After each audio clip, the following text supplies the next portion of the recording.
Friends, happy morning. आज दिनांक 14/10/2025 Gayatri quiz contest Bhagalpur Bihar दरोगा और सभी एग्ज़ाम के लिए आज का मॉर्निंग शिफ्ट का क्वेश्चन और सभी क्वेश्चन बहुत बढ़िया है और पूछा गया सवाल सभी है एसआई का। तो आज का सेट भी बहुत अच्छा था, सचिन राज का था। तो चलिए 1 नंबर क्वेश्चन से, कौन सा युग्म गलत है ये पूछ रहा है कि कौन सा युग्म गलत है, ये पूछ रहा है गलत है। तो विधानसभा सीट के बारे में, तो आंध्र प्रदेश में विधानसभा सीट की संख्या 175, ये सही है। ओडिशा में विधानसभा सीट की संख्या 149 नहीं है, 147 है। कितना है? ओडिशा में विधानसभा सीट की संख्या 147। तेलंगाना में जो है कि 149 है, सही है। और हरियाणा में 90 विधानसभा सीट की संख्या है। तो आंध्र प्रदेश में 175, आंध्र प्रदेश में 175, ओडिशा में 147 जो कि गलत लिखा हुआ था। तेलंगाना में 119 और हरियाणा में 90 था। इस तरह से याद रखेंगे। क्वेश्चन नंबर 2 देखिए, भाग इसमें कह रहा है कौन असत्य चुनने के लिए। भाग 20 संविधान संशोधन से है, सही है। राजभाषा भाग 17 से, ये भी सही है। संविधान एवं राज्य, संघ एवं राज्य के बीच भाग 11, ये भी सही है। भाग 18 निर्वाचन संबंधित नहीं, भाग 15 जो है कि निर्वाचन संबंधित है। निर्वाचन संबंधित भाग 15 जो है कि निर्वाचन संबंधित है, भाग 15। और भाग 18 जो आपात उपबंध से, भाग 18 किससे है? आपात उपबंध, याद रखेंगे। यही गलत था, तो ऑप्शन डी जो कि गलत था वह सत्य था। तो इसका सही हो जाएगा आपात उपबंध, भाग 18 आपात उपबंध। निर्वाचन हो जाएगा भाग 15, इस तरह से याद रखेंगे। क्वेश्चन नंबर 3 देखिए, चुनाव प्रक्रिया में शामिल होने के लिए कोई व्यक्ति धर्म, नस्ल, जाति अथवा लिंग के आधार पर अयोग्य नहीं होगा, किस अनुच्छेद में है? आप लोग भी कॉपी और पेन लेके बैठिए और जो पहले आंसर होगा वो लिख के रखिए, बाद में हम जिसे बोलेंगे वैसे आप टिक कीजिएगा आंसर। तो क्वेश्चन 3 कह रहा है कि चुनाव प्रक्रिया में शामिल होने के लिए कोई व्यक्ति धर्म, नस्ल, जाति अथवा लिंग के आधार पर अयोग्य नहीं होगा, किस अनुच्छेद में है? यह अनुच्छेद हो जाएगा 325। कौन सा अनुच्छेद हो जाएगा? अनुच्छेद 325 के अयोग्य घोषित नहीं होगा। और क्वेश्चन नंबर 4 को देखेंगे,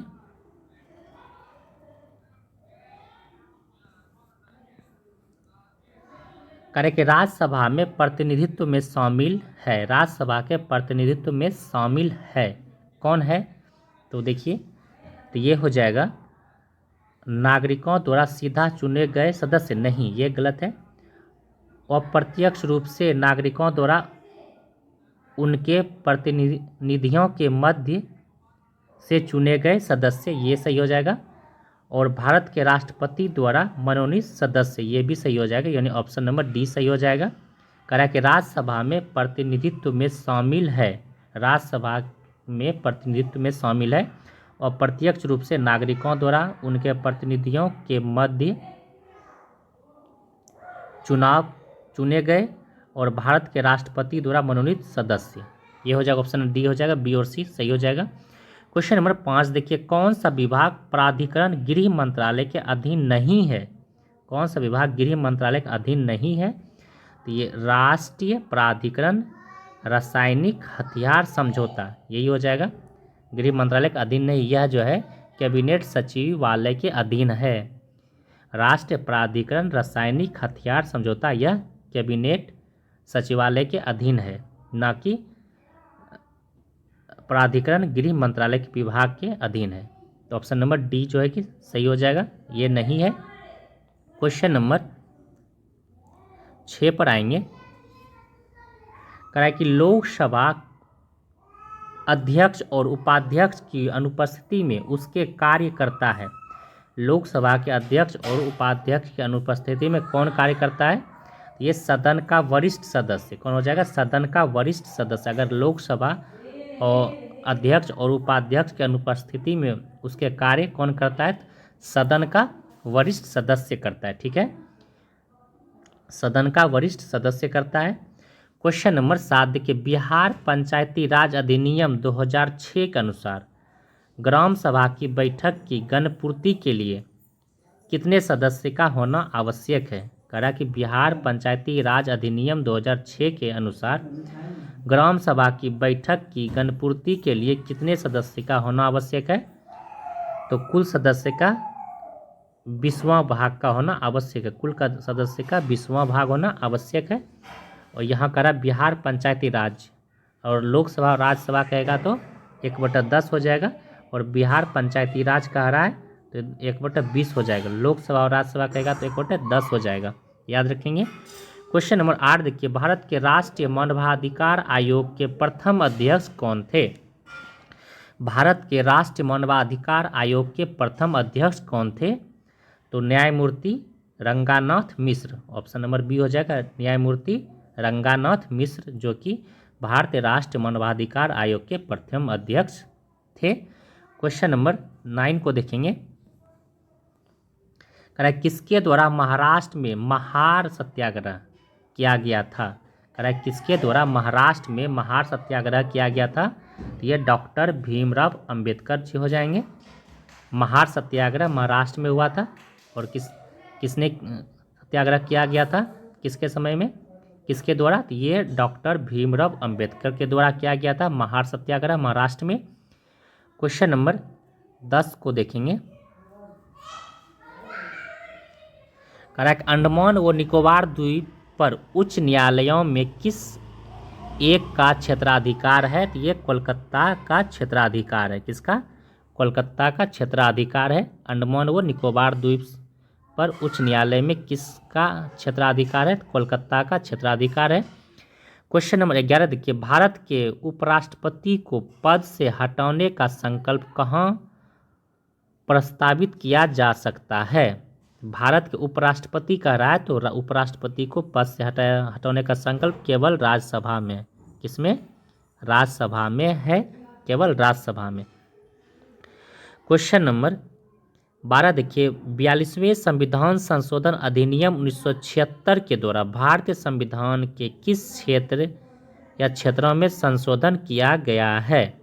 कह रहा है कि 42वें संविधान संशोधन अधिनियम 1976 के द्वारा भारतीय संविधान के किस क्षेत्रों में संशोधन किया गया है? यह किया गया है प्रस्तावना, नीति निर्देशक तत्व और मूल कर्तव्य में। किसमें? प्रस्तावना, नीति निर्देशक तत्व और मूल कर्तव्य में। तो 12 का ऑप्शन नंबर सी हो जाएगा सही। क्वेश्चन नंबर 13 को देखेंगे। कह रहा है कि जहां कानून नहीं वहां स्वतंत्रता नहीं, यह किसका कथन है? जहां कानून नहीं वहां स्वतंत्रता नहीं, यह कथन किसका है? तो यह कथन हो जाएगा जॉन लॉक का। किसका कथन हो जाएगा? जॉन लॉक का हो जाएगा। क्वेश्चन नंबर 14 देखिए, प्राक्कलन समिति के सदस्यों का कार्यकाल होता है। तो प्राक्कलन समिति के सदस्य का कार्यकाल कितने वर्ष का होता है? तो प्राक्कलन समिति के सदस्य का कार्यकाल बताइए आप लोग, 1 वर्ष का। कितने वर्ष का? 1 वर्ष का कार्यकाल होता है। प्राक्कलन समिति के सदस्य का कार्यकाल कितने वर्ष का होता है? 1 वर्ष का। प्राक्कलन समिति के सदस्य का कार्यकाल 1 वर्ष का, और लोक लेखा समिति को जुड़वां वाहन भी कहते हैं, और इसका भी कार्यकाल 1 वर्ष का ही होता है। लोक लेखा समिति में 22 सदस्य होते हैं, 15 लोकसभा से और 7 राज्यसभा से होते हैं। इस तरह से आप लोग ये भी याद रखेंगे।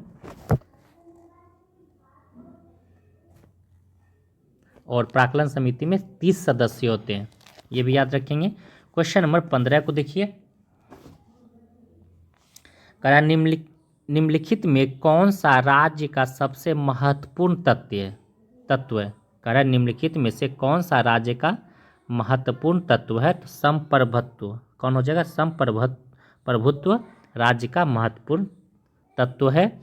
क्वेश्चन नंबर 16 देखिए, 16 नंबर देखिए, प्रत्यक्ष बंदीकरण अधिनियम के अंतर्गत एक व्यक्ति बिना मुकदमा चलाए बंदी बनाया जा सकता है। कह रहा है कि प्रत्यक्ष बंदीकरण अधिनियम के अंतर्गत एक व्यक्ति बिना मुकदमा चलाए बंदी बनाया जा सकता है। तो 3 माह के लिए, कितना के लिए? 3 माह के लिए बंदी बनाया जा सकता है।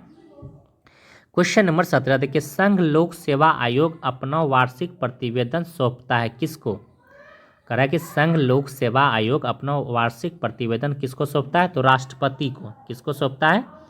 राष्ट्रपति को। संघ लोक सेवा आयोग अपना वार्षिक प्रतिवेदन किसको सौंपता है? राष्ट्रपति को सौंपता है।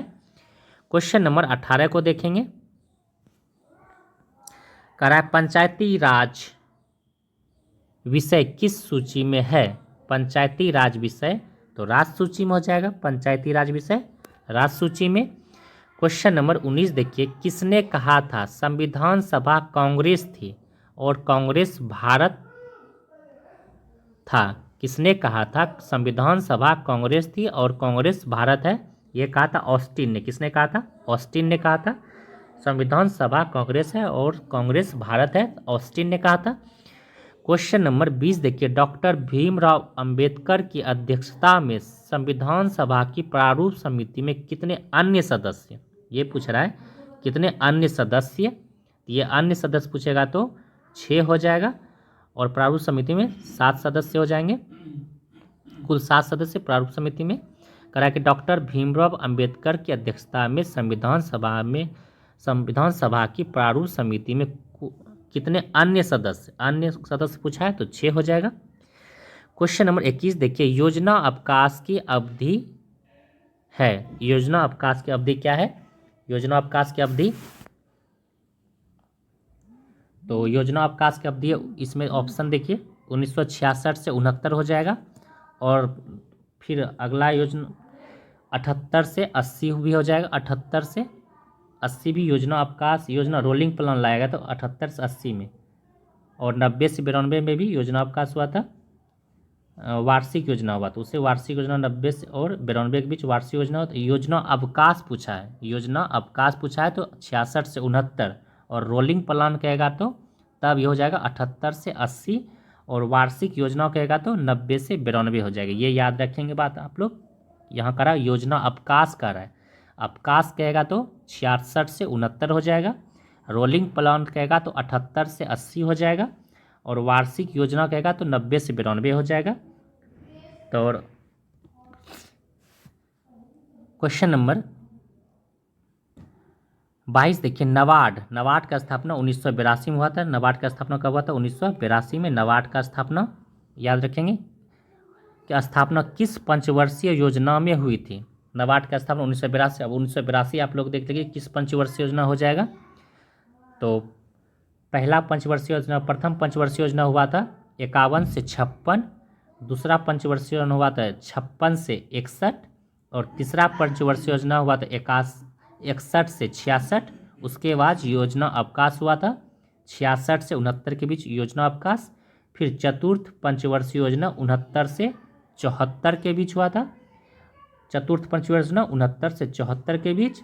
फिर पाँचवीं पंचवर्षीय योजना 74 से 78 के बीच, 74 से 78 के बीच पाँचवीं पंचवर्षीय योजना हुआ था, और 78 से 80 के बीच रोलिंग प्लान लाया गया था 1978 से 80 के बीच। फिर छठी पंचवर्षीय योजना हुआ था 80 से 85 के बीच। तो नबार्ड का स्थापना हुआ था 1982 में, और छठी पंचवर्षीय योजना हुआ था 80 से 85। तो ऑप्शन नंबर बी जो है कि नबार्ड का स्थापना छठी पंचवर्षीय योजना में हुआ था। और सातवीं पंचवर्षीय योजना हो गया आपका 85 से 90, और फिर वार्षिक योजना आया 90 से 92 के बीच। फिर आठवीं पंचवर्षीय योजना 92 से 97, और 90वीं पंचवर्षीय योजना 97 से 2002। उसके बाद इंस्टीट्यूट पंचवर्षीय योजना 2002 से 2007 10वीं पंचवर्षीय योजना, और 12वीं पंचवर्षीय 2012 से 17। 11वीं हो जाएगा 7 से 12, और 12वीं हो जाएगा पंचवर्षीय में 12 से 17 के बीच। इस तरह से आप लोग याद रखेंगे। रोलिंग प्लान भी पूछता है 78 से 80 हो जाएगा, रोलिंग प्लान लाया गया था 78 से 80 के बीच, 1978 से 80 के बीच। योजना अवकाश हुआ था 66 से 69 के बीच, और वार्षिक योजना पूछेगा तो 90 से 92 के बीच हुआ था। इस तरह से आप लोग ये भी याद रखेंगे। क्वेश्चन नंबर 23 को देखेंगे।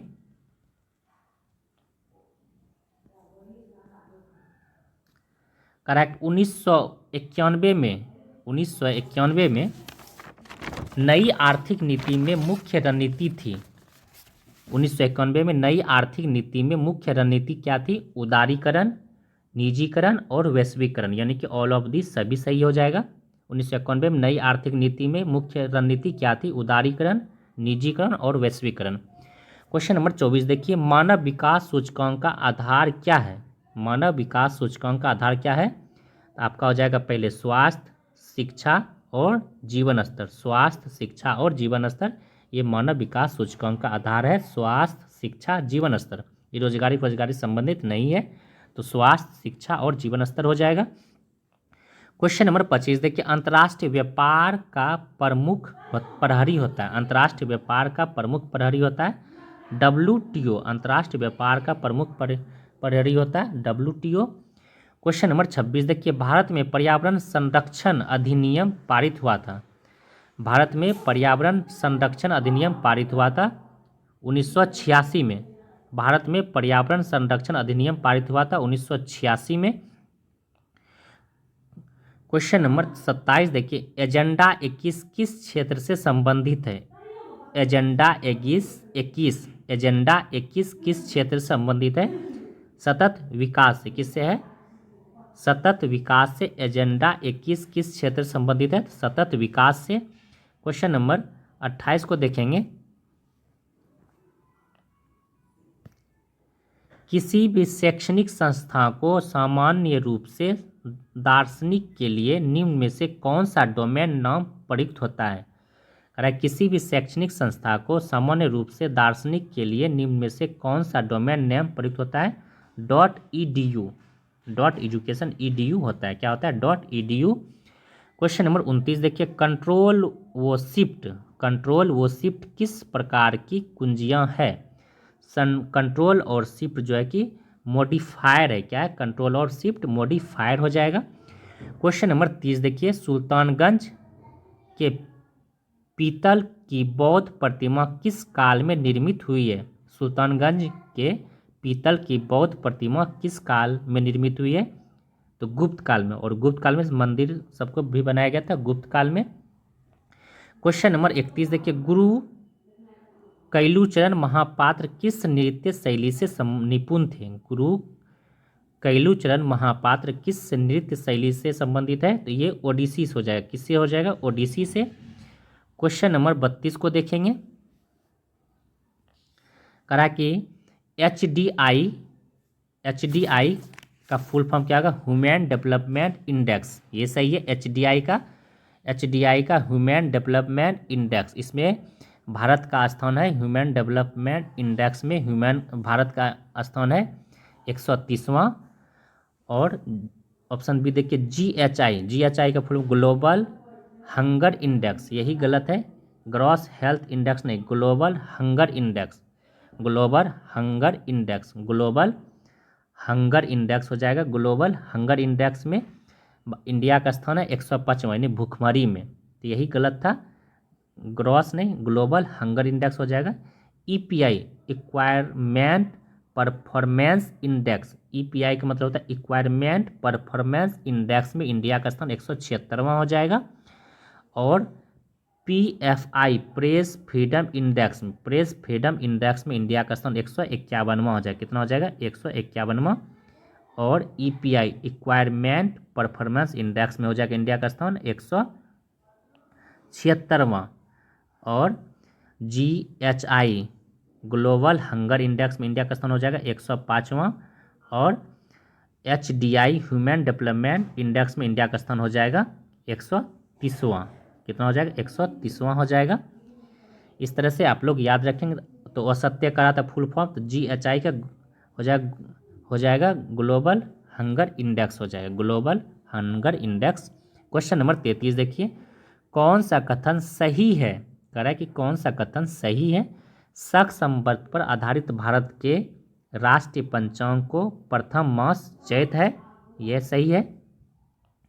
भारत का पंचांग 22 मार्च 1957 को अपनाया गया था, ये भी सही है। शक संवत पर आधारित भारत का पंचांग अंतिम मास हो जाएगा फाल्गुन, और प्रथम मास हो जाएगा चैत। अंतिम फाल्गुन, प्रथम चैत, और स्टार्ट हुआ था 22 मार्च 1957 को, तो यानी सभी सही हो जाएगा। क्वेश्चन नंबर 34 देखिए, सेनेगल की राजधानी कहाँ है? तो डकार। सेनेगल की राजधानी कहाँ है? तो डकार। क्वेश्चन नंबर 35 देखिए, भारत संयुक्त राष्ट्र संघ का सदस्य किस वर्ष बना? तो भारत यूएनओ का सदस्य कब बना था? 1945 में। कब बना था भारत यूएनओ का सदस्य? 1945 में। क्वेश्चन नंबर 36 पर आएंगे।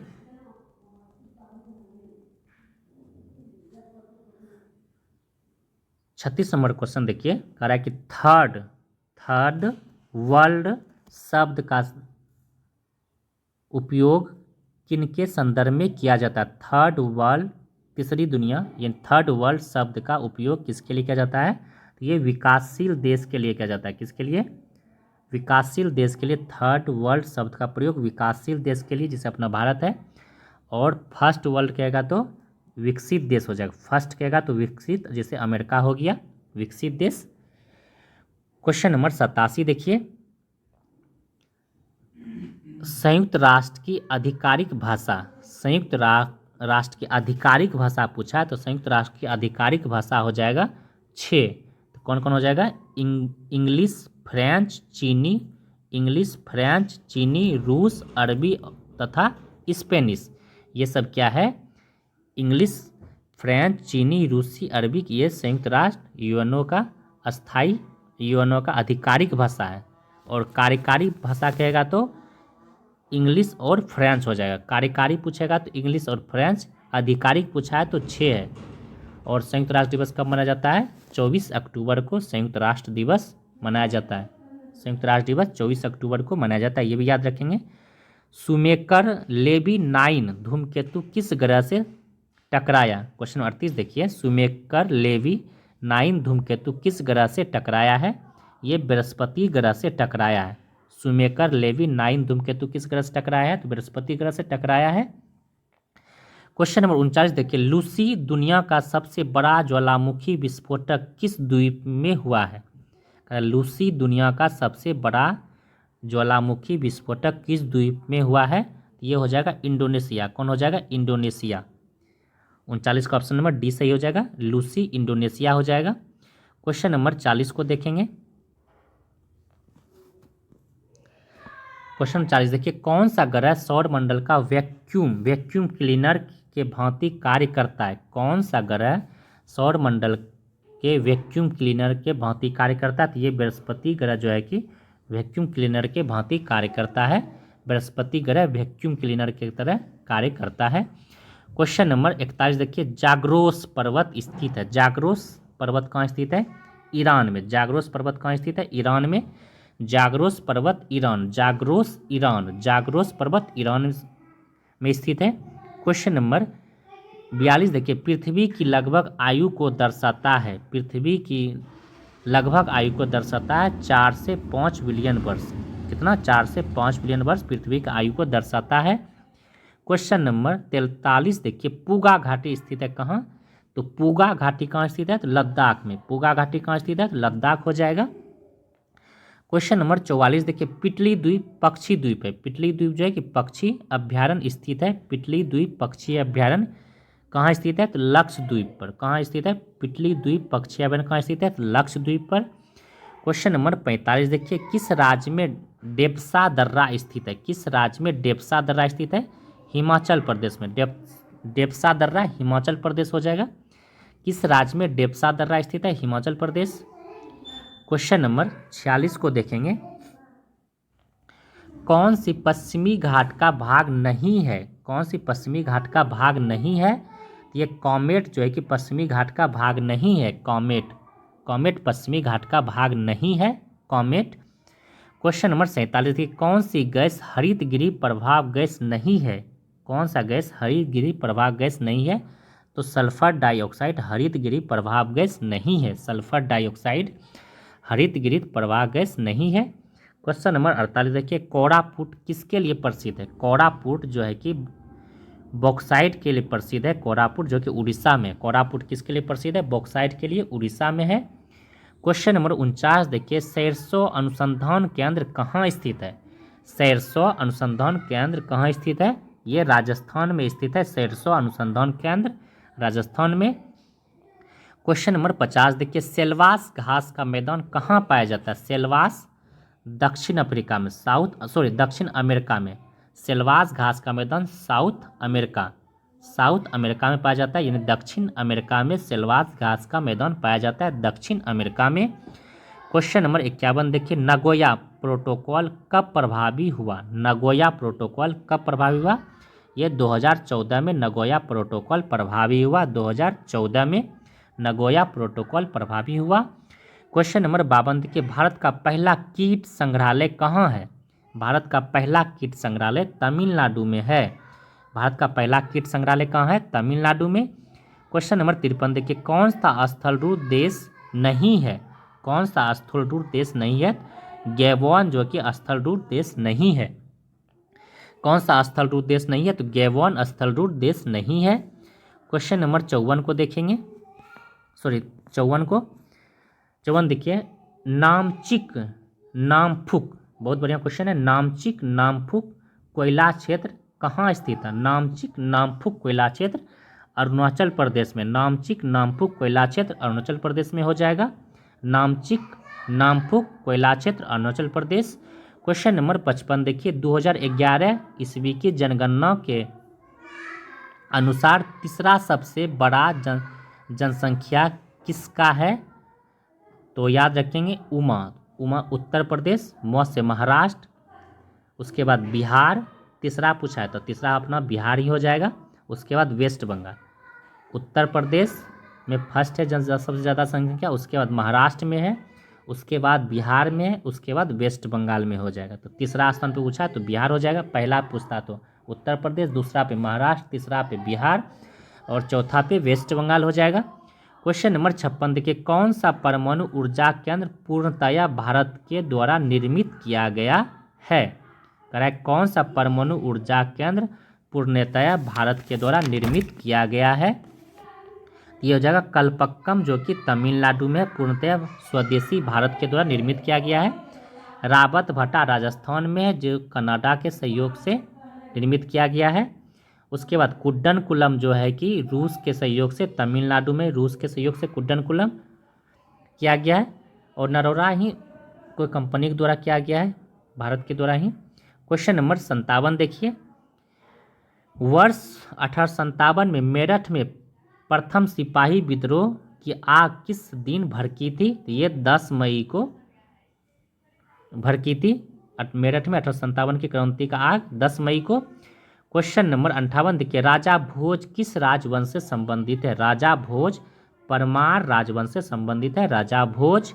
क्वेश्चन नंबर 59 देखिए, तोरा किस धर्म का पवित्र ग्रंथ है? तो तोराह जो है कि यहूदी धर्म का पवित्र ग्रंथ है। तोरा जैसे हिंदू का होता है, उसी तरह तोराह किस धर्म का पवित्र ग्रंथ है? तो यहूदी धर्म का पवित्र ग्रंथ है तोराह धर्म। तोराह किस धर्म का पवित्र ग्रंथ है? तोराह जो है कि यहूदी धर्म हो जाएगा। क्वेश्चन नंबर 60 को देखेंगे, 100 ईयर्स युद्ध यानी 100 वर्षीय युद्ध या 100 ईयर्स वार एक युद्ध श्रृंखला है। ये इंग्लैंड और फ्रांस का 100 ईयर्स इंग्लैंड और फ्रांस हो जाएगा।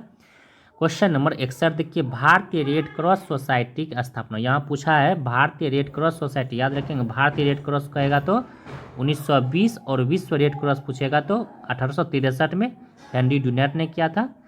विश्व रेड क्रॉस पूछेगा तो 1863 और भारतीय रेड क्रॉस पूछेगा तो 1920 हो जाएगा। याद रखेंगे भारतीय रेड क्रॉस 1920 और विश्व रेड क्रॉस 1963। क्वेश्चन नंबर 62 देखिए, किस मुगल शासक ने साहू को मुक्त किया था? किस मुगल शासक ने साहू को मुक्त किया था? मुअज्जम ने। किसको किया था? मुअज्जम ने। लम्फट मूर्ख जहांदार शाह को कहा जाता था और घृणित कायर प्रोक्यूसियर को कहा जाता था। ठीक है, तो यहाँ साहू को किसने मुक्त किया था? मुअज्जम ने। क्वेश्चन नंबर 63 देखिए, 1763 ईस्वी में बंगाल का सर्वेयर जनरल किसे बनाया गया था? 1767 में बंगाल का सर्वेयर जनरल किसे बनाया गया था? मेजर रेनेल को। किसको बनाया गया था? मेजर रेनेल को। 1767 में बंगाल का सर्वेयर जनरल बनाया गया था मेजर रेनेल को। क्वेश्चन नंबर 64 देखिए, सिंधु घाटी सभ्यता से प्राप्त पशुपति सील पर किस जानवर की अंकन नहीं है? पूछ रहा है कि किस जानवर का अंकन नहीं है? ये गाय का अंकन नहीं है, गेंडा, हाथी, बाघ ये सब का है, गाय का अंक नहीं है। क्वेश्चन नंबर 65 देखिए, श्रीरंगपट्टनम की संधि कब हुई थी? तो श्रीरंगपट्टनम की संधि 1792 में श्रीरंगपट्टनम की संधि हुई थी।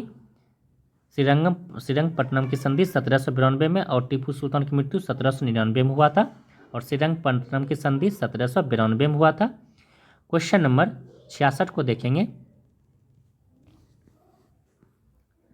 कह रहा है, तुर्कान ए चहलगानी को किसने समाप्त किया था? समाप्त किया था, तुर्कान ए चहलगानी को कितने समाप्त किया था?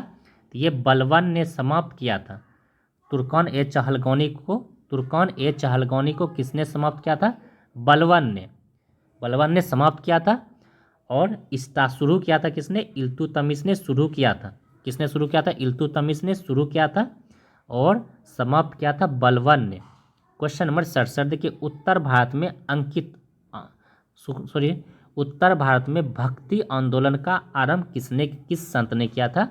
उत्तर भारत में भक्ति आंदोलन का, उत्तर भारत में पूछ रहा है, उत्तर भारत में भक्ति आंदोलन का प्रारंभ किसने किया था? रामानंद ने। उत्तर भारत में भक्ति आंदोलन का प्रारंभ किसने किया था? रामानंद ने। क्वेश्चन नंबर 68 देखिए, सप्तवर्षीय युद्ध 1756 से 1763 इंग्लैंड व फ्रांस के बीच हुआ, किसकी हार हुई थी? तो हार हुआ था किसका? फ्रांस का हार हुआ था। किसका हुआ था? फ्रांस का। कल भी ये क्वेश्चन था। तो सप्तवर्षीय युद्ध 1756 से 1763 इंग्लैंड व फ्रांस के बीच हुआ, हार किसका हुआ था? फ्रांस का हार हुआ था, इंग्लैंड का जीत हुआ था, याद रखेंगे। क्वेश्चन नंबर 69 देखिए, प्राचीन भारत में जंगलवासी किस नाम से जाने जाते थे? प्राचीन भारत में जंगलवासी किस नाम से जाने जाते थे? निषाद के नाम से जाना जाता था। किसके नाम से? प्राचीन भारत में जंगलवासी निषाद के नाम से जाना जाता था। क्वेश्चन नंबर 70 देखिए, जैन धर्म का तीसरा तीर्थकर कौन था? जैन धर्म का तीनवां तीर्थकर संभवनाथ। जैन धर्म का तीसरा तीर्थकर कौन था? संभवनाथ। क्वेश्चन नंबर 71 देखिए, 1946 में भारत आए कैबिनेट मिशन में कितने सदस्य थे? 1946 में भारत आए कैबिनेट मिशन में कितने सदस्य थे? कैबिनेट मिशन में 3 सदस्य थे। तो 3 सदस्य कौन थे? Lord Pethick Lawrence, sir Stanford Cripps और A V Alexander. Lord Pethick Lawrence, Stanford Cripps और अलेक्जेंडर। पेंथिक लॉरेंस कौन थे? भारत के सचिव थे, और सर स्टैनफोर्ड क्रिप्स व्यापार बोर्ड के अध्यक्ष थे, और अलेक्जेंडर जो थे एडमिरल्टी के प्रथम लॉर्ड थे। तो कौन कौन थे? कैबिनेट मिशन के 3 सदस्य थे। कौन कौन? पेंथिक लॉरेंस, स्टैनफोर्ड क्रिप्स और अलेक्जेंडर, याद रखेंगे। क्वेश्चन नंबर 72 देखिए, प्रोटेस्टवाद के जनक कौन है? प्रोटेस्टवाद के जनक मार्टिन लूथर। प्रोटेस्टवाद के जनक कौन हो जाएगा? Martin Luther. प्रोटेस्टवाद के जनक मार्टिन लूथर हो जाएगा। क्वेश्चन नंबर 73 को देखेंगे।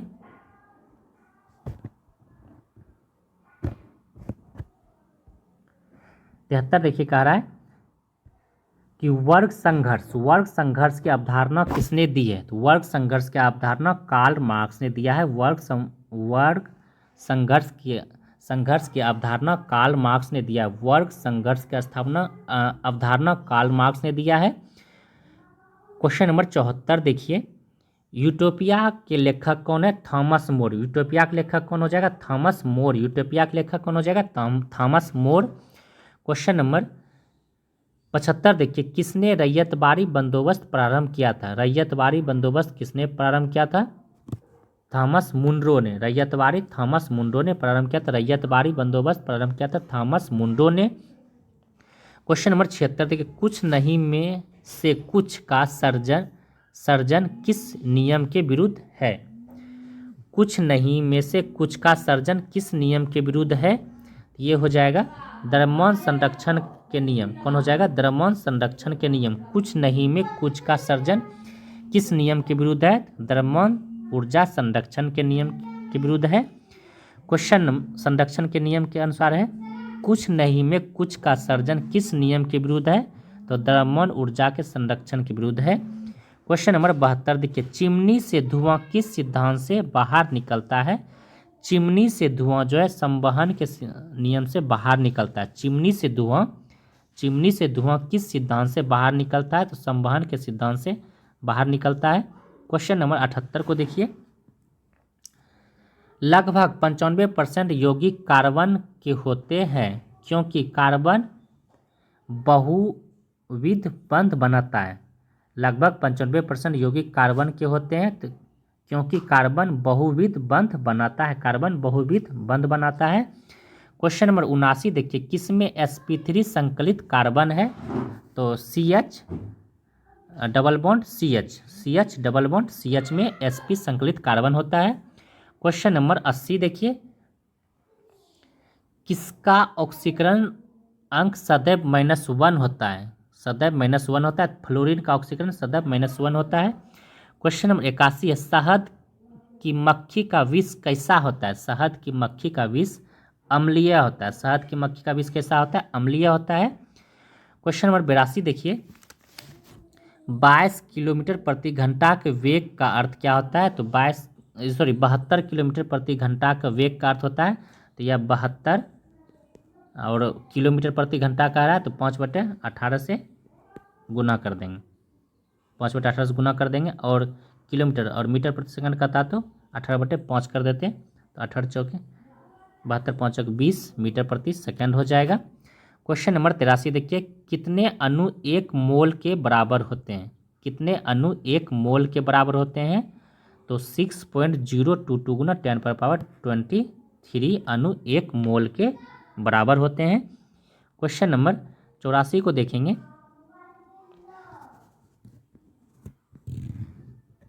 कह रहा है कि विभवांतर मापा जाता है। तो विभवांतर किससे मापा जाता है? तो वोल्ट मीटर से। विभवांतर किससे मापा जाता है? वोल्ट मीटर से विभवांतर मापा जाता है। क्वेश्चन नंबर 85 देखिए, परिदर्शी यानी पेरिस्कोप किस सिद्धांत पर कार्य करता है? पेरिस्कोप परावर्तन के सिद्धांत पर कार्य करता है पेरिस्कोप। क्वेश्चन नंबर 86 देखिए, इनमें से स्वच्छ जल की मछलियाँ कौन है? स्वच्छ जल में कौन कौन मछलियाँ होती है? रेहू और कतला, ये स्वच्छ जल की मछलियाँ होती है। ऑप्शन नंबर बी हो जाएगा, ए और बी। रेहू और कतला स्वच्छ जल की मछली है। क्वेश्चन नंबर 87 देखिए, ऊर्जा का स्तूप पिरामिड होता है हमेशा कैसा होता है? हमेशा होता है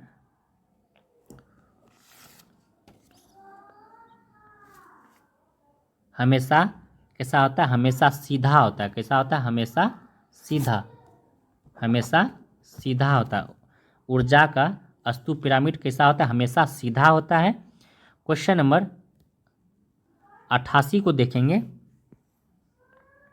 कह रहा आहार नाल की सबसे बाहरी परत कहलाती है। आहार नाल की सबसे बाहरी परत कहलाती है सिरोसा। आहार नाल की सबसे बाहरी परत को कहते हैं सिरोसा।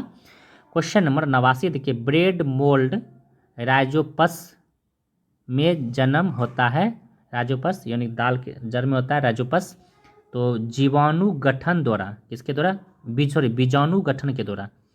ब्रेड मोल्ड राइजोपस में जनन होता है तो बीजाणु गठन के द्वारा राइजोपस बीजाणु गठन के द्वारा। क्वेश्चन नंबर 90 देखिए, दाब बढ़ाने पर बर्फ का गलनांक क्या होता है? दाब बढ़ाएंगे तो बर्फ का गलनांक क्या हो जाएगा? घट जाएगा। दाब बढ़ाने पर बर्फ का गलनांक क्या हो जाएगा? घट जाएगा। क्वेश्चन नंबर 91 देखिए, भारत में पैन नंबर कोड कुल कितना अक्षर होता है? पैन कार्ड में कितना संख्या होता है? तो पैन कार्ड में 10 होता है। आधार कार्ड में 12 होता है। क्वेश्चन नंबर 92 को देखेंगे,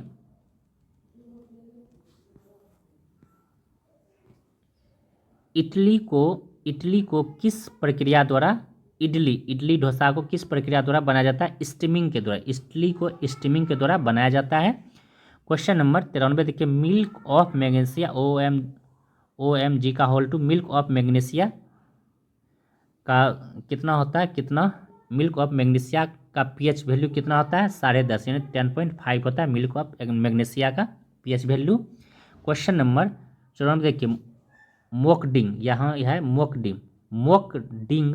मोकडिग शब्द किस खेल से संबंधित है? तो मोकडिग शब्द क्रिकेट से मोकडिग क्रिकेट हो जाएगा। क्वेश्चन नंबर 95 देखिए, वर्तमान में भारत का मृतदाता लिंगानुपात कितना है? मृतदाता लिंगानुपात 948 है। वर्तमान में भारत में मृतदाता लिंगानुपात कितना है? 948 हो जाएगा। क्वेश्चन नंबर 96 देखिए, महाकवि विद्यापति किस किस युग के कवि हैं? तो मध्यकाल युग के। विद्यापति मध्यकाल युग के कवि हैं। विद्यापति मध्यकाल युग के कवि हैं। क्वेश्चन नंबर 97 देखिए, कह रहा है पूर्व मध्य रेलवे का मुख्यालय कहाँ है? तो पूर्व हाजीपुर। पूर्व मध्य रेलवे का मुख्यालय कहाँ हो जाएगा? हाजीपुर में।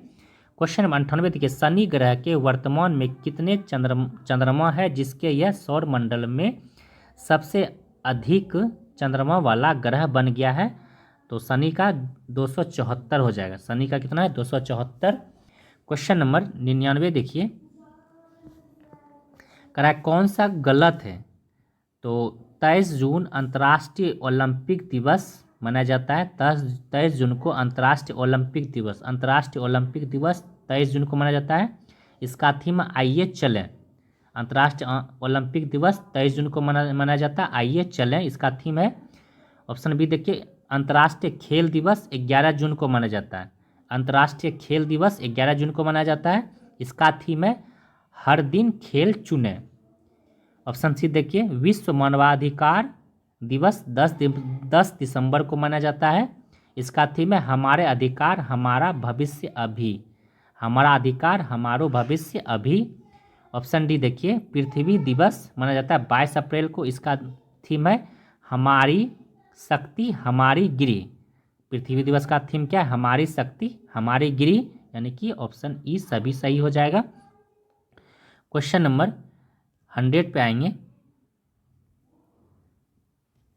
कह रहा है कि कौन गलत है?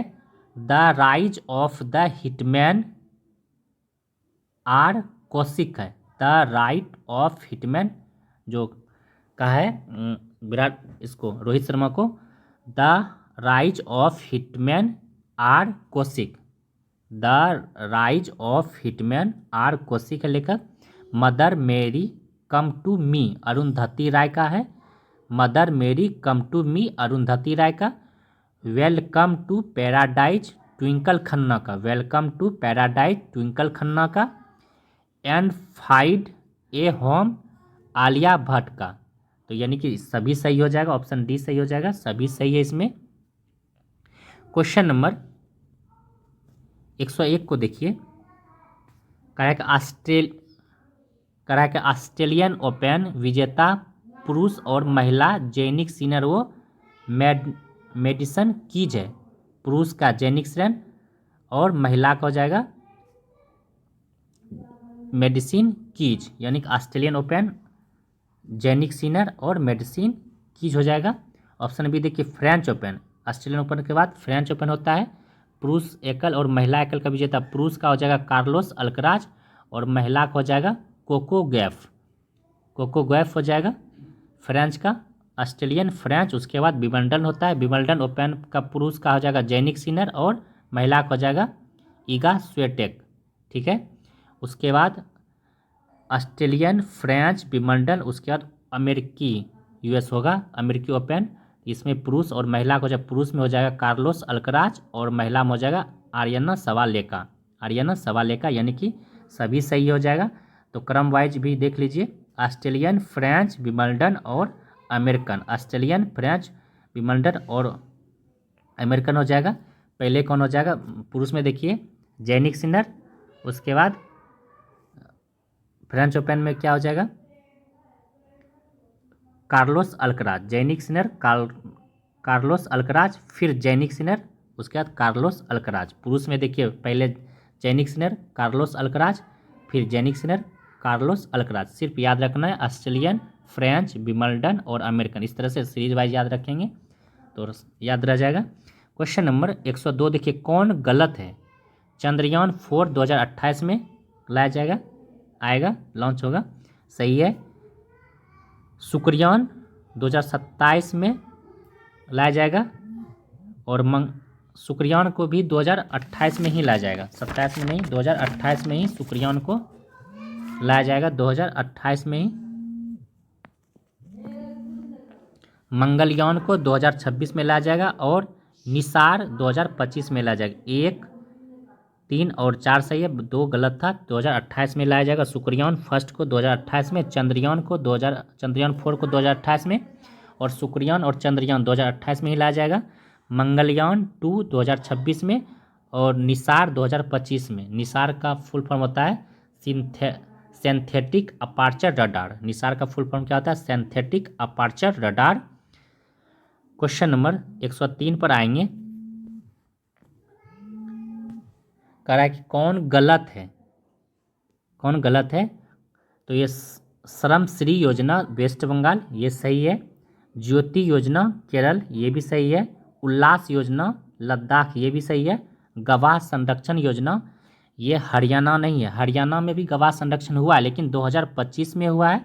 और गवाह संरक्षण योजना प्रथम हुआ था ये असम में। कहाँ हुआ था? असम में 2023 में हुआ था, लाया गया था। गवाह संरक्षण योजना को असम में 2023 में लाया गया था, और 2025 में हरियाणा में लाया गया गवाह संरक्षण योजना को। इस तरह से याद रखेंगे। क्वेश्चन नंबर 104 देखिए, कौन यूएन की एजेंसी नहीं है?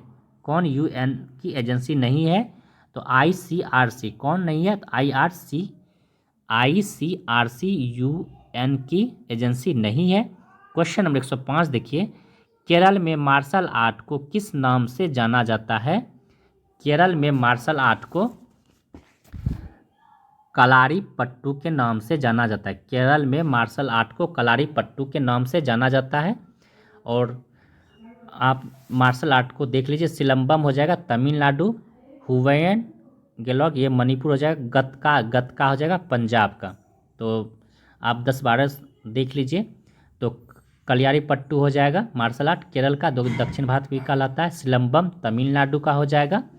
थंगटा या हुवैग लैंगलॉन्ग ये मणिपुर, जो ऑप्शन डी है। थंगटा या हुवैन लैंगलॉन ये मणिपुर का हो जाएगा। गतका पंजाब का हो जाएगा। मर्दाना खेल महाराष्ट्र का हो जाएगा। मर्दाना खेल महाराष्ट्र का। और मलखम भी महाराष्ट्र का। मर्दाना खेल भी महाराष्ट्र का। मर्दाना खेल महाराष्ट्र का। मुष्टि युद्ध ये उत्तर प्रदेश यानी वाराणसी का हो जाएगा। मुष्टि युद्ध उत्तर प्रदेश वाराणसी का। ये सब मार्शल आर्ट है। पैका या पाइका अखाड़ा ये हो जाएगा ओडिशा का। पाइका या पाइका अखाड़ा हो जाएगा ओडिशा का मार्शल आर्ट है। स्काई ये कश्मीर का मार्शल आर्ट हो जाएगा। स्काई कश्मीर का। और मलखम हो जाएगा महाराष्ट्र और मध्य प्रदेश का भी है। मलखम महाराष्ट्र और मध्य प्रदेश का भी है। मल्ल युद्ध हो जाएगा दक्षिण भारत का, यानी दक्षिण भारत केरल का ही हो जाएगा मल्ल युद्ध। और काथी या काठी सामू ये आंध्र प्रदेश का हो जाएगा। लाठी खेल उत्तर प्रदेश का हो जाएगा लाठी खेल। और परिखंडा ये अपना बिहार का हो जाएगा मार्शल आर्ट। परिखंडा मार्शल आर्ट अपना बिहार का। ठोडा या टोडा ये हिमाचल प्रदेश का हो जाएगा मार्शल आर्ट।